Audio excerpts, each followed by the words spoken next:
human being is a being which is composed of spiritual matters, of being at home. My home is the spiritual world, the heaven. I come from heaven. But I am a being which also is created out of earth. And these two things come together. And it reflects itself in that we are much more different in our left and right than we think. And if I feel torn apart, what shall I do, this or that? It has to do with these sides. And just by having your arms like this, and you put a little bit of energy in one arm, you can create a suction which pulls you there. And then you create a little bit of tension in this arm, and it creates energy which sucks you there. And then again, just do it with the arm, and the body only senses it and follows it. And you do it again here. And it's pulling, pulling, pulling, pulling, pulling. And then return to your center. And this left and right is somehow a reflection from that's the law how creation is, which lives behind each creation. But we have to deal with these laws. And this we do in this field of tension between left and right. And Gemini is the force that's their meaning, that they bring these things together. That we are not torn apart, but that we are able to really bring it together. That's thanks to Gemini. And the gestures Steiner suggests expresses this. So just reach out into these two force fields, which could become dangerous, but we have Gemini, so they aren't dangerous. And then just grasp them a little bit and bring them along. Hey, come on, tell them friendly. And then, bring them together and cross them over. And then just bring your arms in like this, that you have the feeling, they are tucked into each other quite nicely. And that you have the feeling, if you pull now, it's not going apart anymore. No, it's fixed. So again, feel this nice, as you bring it in, you need a little bit of energy. They don't want to come. And then please come, and then just bring them here, fix it there, nail it there, and then enjoy. I got them. And when you look at how the Gemini symbol is drawn, then you see that you have a small indication of a circle on top and a small indication of a circle below. So like earth and heaven. And then in between you have two indications of a circle which stand like this. And then you have the theme I've just spoken about. You have two force fields, and they are reflected in left and right, and they have to be brought together. And then you understand, with this in mind, you understand that why the shape is like this and not drawn just like two columns, is not that two forces are pushing together and bending it, but that the forces of left and right pull into different directions, and Gemini is the force which pulls them in. And because this capacity is so strong that Gemini is able to pull it in and even bend it inwards a little bit. And when we do this, what does it do to our legs? And what Steiner suggested is that the legs are a little bit apart. Just not broad, but just apart. And then he brings the picture of a shipsman who stands on his ship, captain, and you're going through a channel or through a storm, and then you stand there and you just feel the strength in your arms and how you keep things together.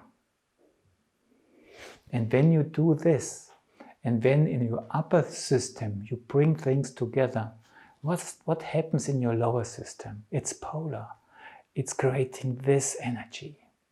It's creating expansion, it's creating fullness, it's creating, yeah, you're already touching what Jupiter does, which really lives there.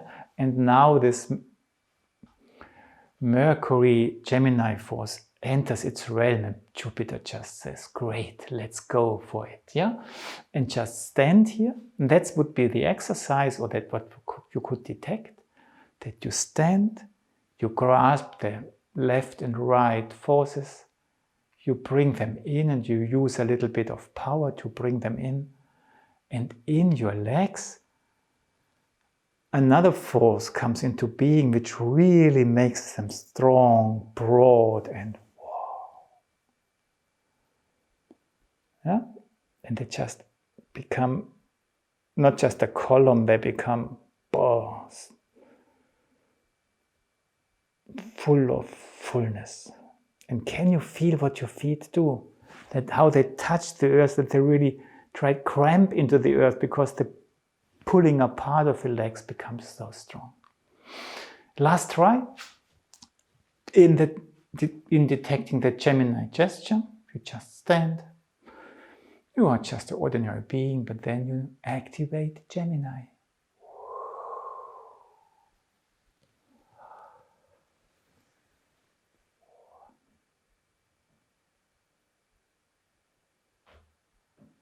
And just feel what this holding things together does in your legs, does in your feet.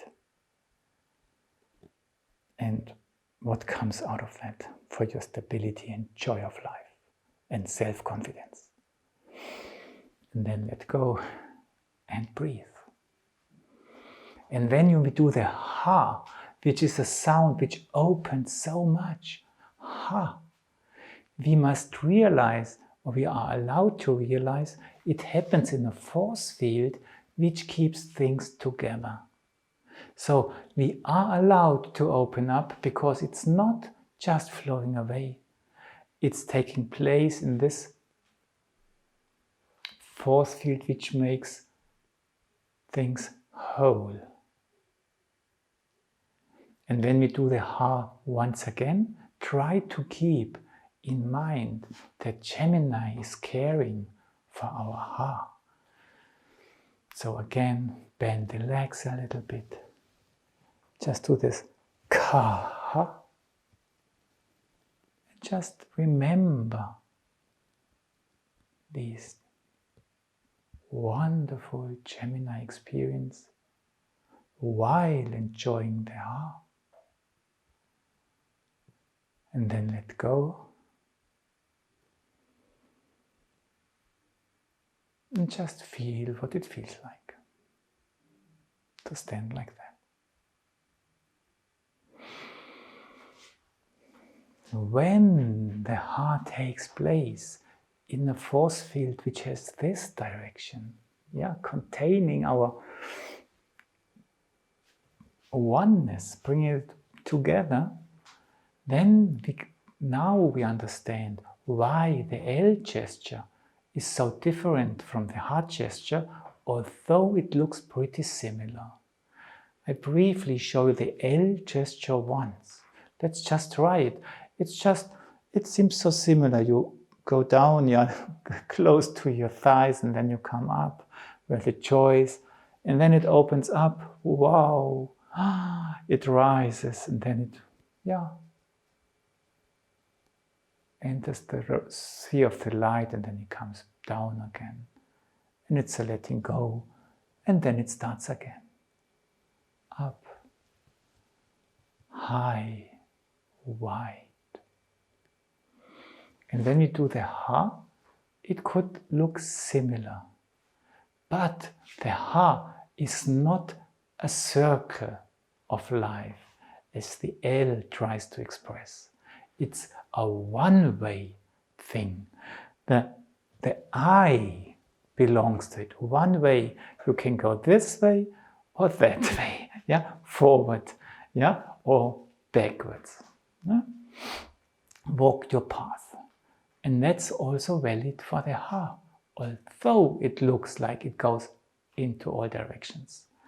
And when we do it slow motion, we again prepare for the ha.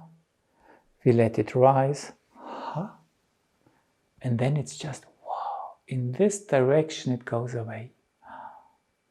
And then just, it's a letting go, let the heart disappear. And then wait if an answer comes back. And when the answer comes, receive it. Listen into it. Let it pass you.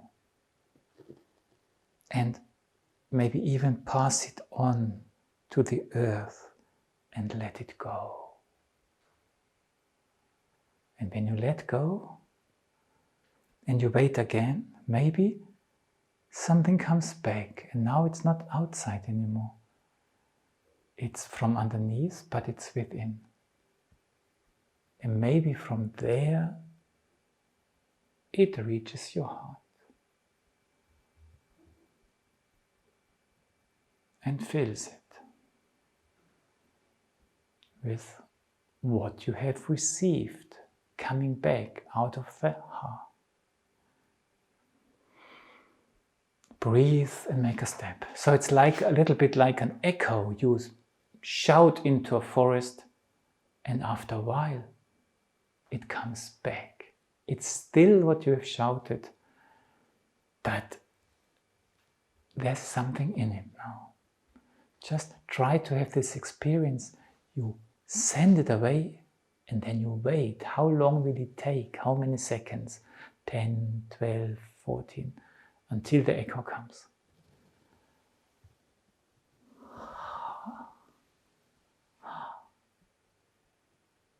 And then do it your pace. Now. And then go with it. And care for it. Feel what lives in it.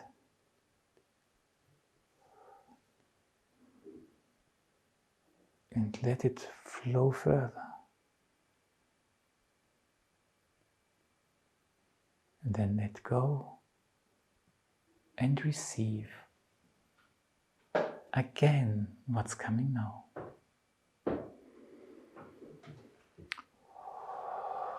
And breathe. So, did I say something wrong? I said the heart is a one direction thing. But after some minutes later, before I just did the heart everywhere. But the thing is that it's not a circle. You can throw your joy in all directions at the same time. Wow! And they go into all directions, but they come back from there where you sent them to. And then the heart comes back from all directions. And what you receive, you deal with it in a free way, you let go. To receive it in an even deeper way that it can reach your heart. That's the heart. It's a manifold letting go, which in its end reaches the realm of your heart, lets it grow, and possibly even overflow without getting empty by that. Great. Next question, before we round the H question off, and that's the I. I just mentioned it, the one direction impulse lives in it. And the I is, you find many videos where you can watch about the I. Its main principle is it starts like all vowels at the heart. And then one arm, archetypally the left arm, goes downwards. And goes downwards, and as a reaction to it, the right arm rises and grows until you stand upright and free between two polar force fields. Again, left and right play a big role in that. Let go and breathe. And the main principle is that the I originates from going downwards. A plant can grow because it develops roots, and through this it can grow. You cannot make a plant bigger. The bigger the pot is, the bigger the sunflower will become when you plant them. Just experiment it. You will be surprised. So we try to enter the pot of our plants. So you start at the center.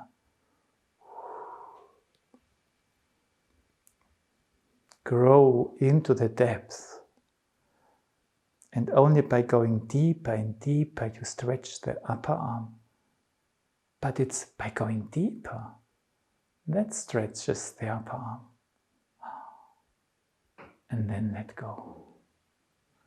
Becoming upright through building roots.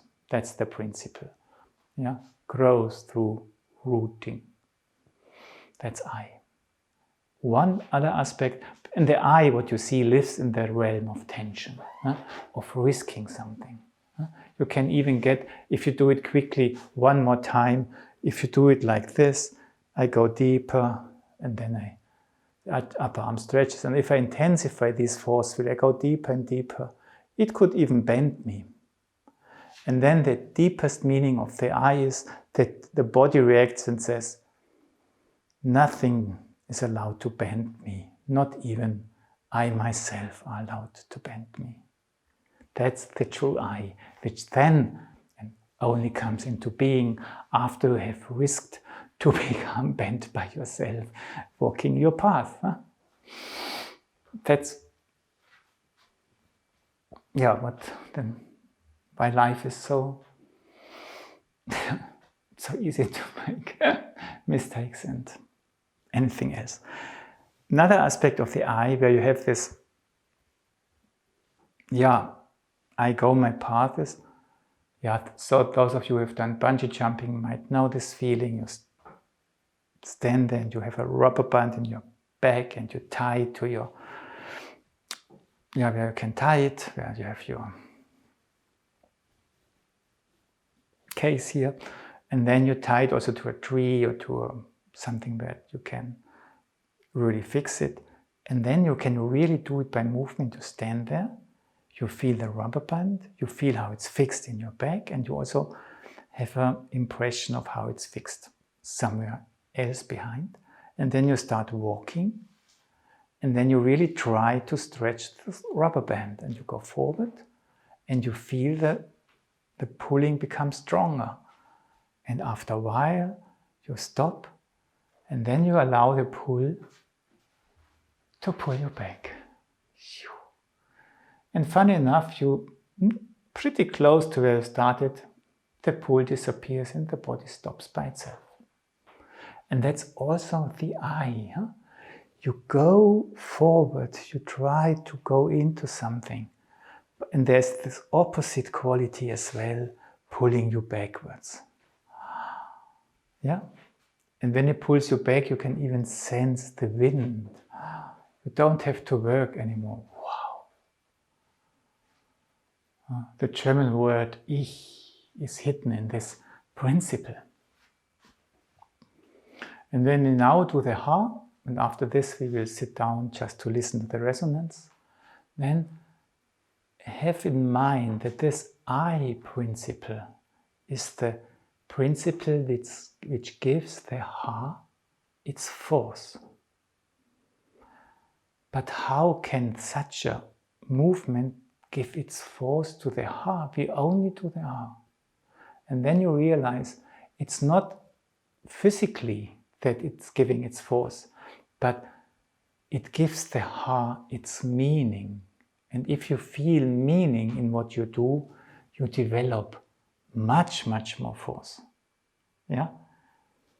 Than if you don't feel the meaning of what you're doing, of what you are. We do the Paternoster I, how I call is growing through building roots, and then we do the Ha, and you just try to remember that this I, the E, is behind it. So you go down,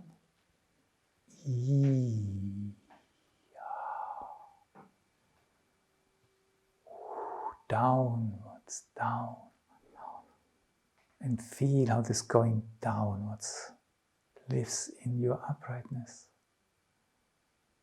And keep this completely alive. Don't destroy anything of what you did when you just prepare for the aha.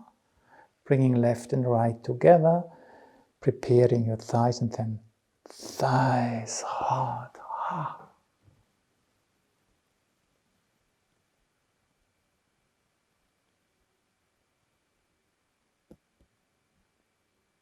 Ha.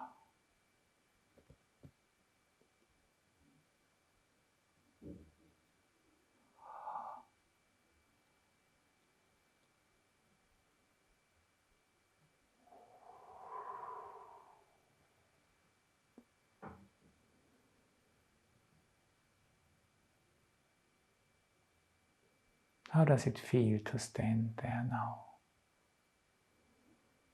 And it's a manifold letting go, because it's a letting go that you allow your arms to be taken along, that you let go into the infinite, that you wait. That's also letting go until an answer comes. And then you have a sort of invisible earth up here you must let go to, into this realm. And then you let go into the real earth. And then you let go to receive what's coming back from the whole. And then you let go just to see what comes out of it. So, sit down, let go.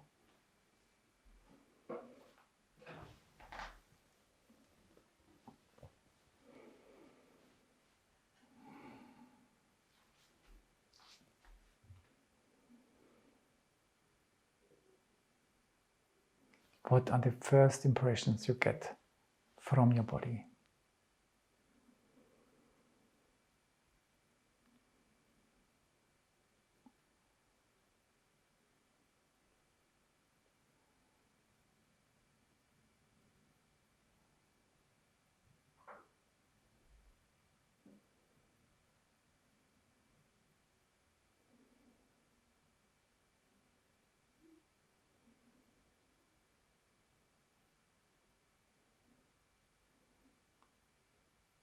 How do you feel the relevance of light now? How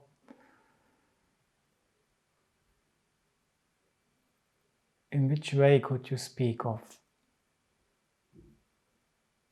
sensing a quality of light, and how does it show itself to you? Why would you say, yeah, this might be a quality of light and that, and how does it live in your body now?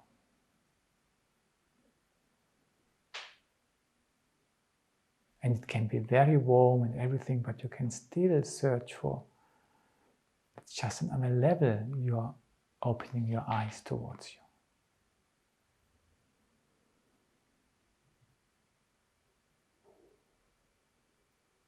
And we were speaking about left and right all the time.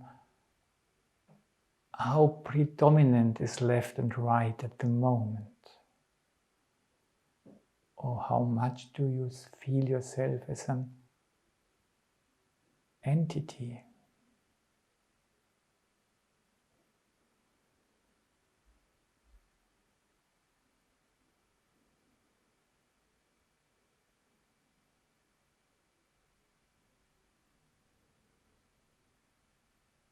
And your chest, is it very open? Is it very contained? Does it feel heavy?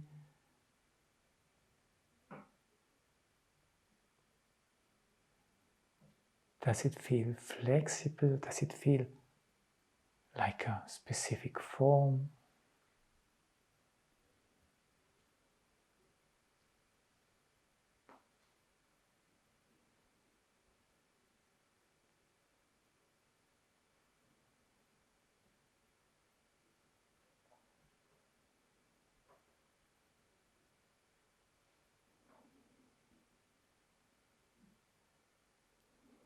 How do you perceive your arms, your hands, and how your legs? Is it the same impression or different?